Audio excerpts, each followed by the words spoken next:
Christine on all of this.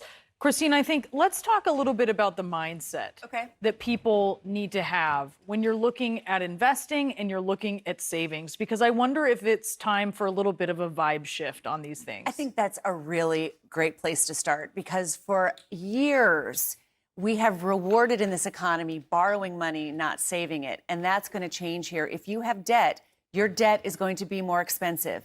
American families who have debt, your debt is going to be more expensive. If you're borrowing for college or for a car, it's going to be more expensive. So I think the first order of business for American families to do is have that vibe shift and realize that debt is going to be a bigger burden on your household budget. Pay down the debt that you can and be very careful about the debt that you take on. I'm so glad you used those words, because one of the questions is getting more expensive. That's right. Your credit card debt will cost you more.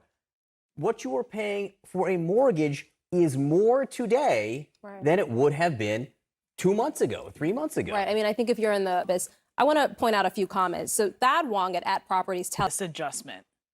well, we know that there tends to be a 6 to 9 month lag. They want to invest in something. Where do you put it right now? Okay, so it's really important to remember you need to have your cash cushion, your emergency rainy day fund. We don't know what's going to happen in the economy. Nobody does. So, that's important all the time, but especially now. If you have money to deploy, I mean, you need to be looking at how you can play the inflation game, right?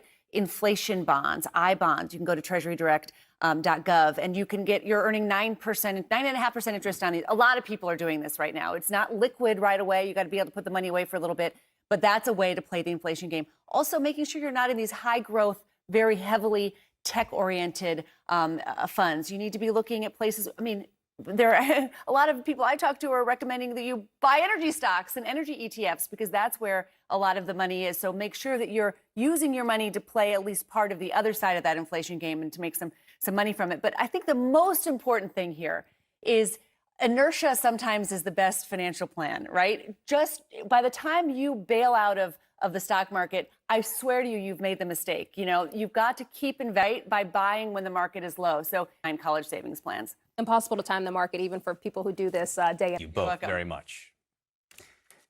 New information about the suspect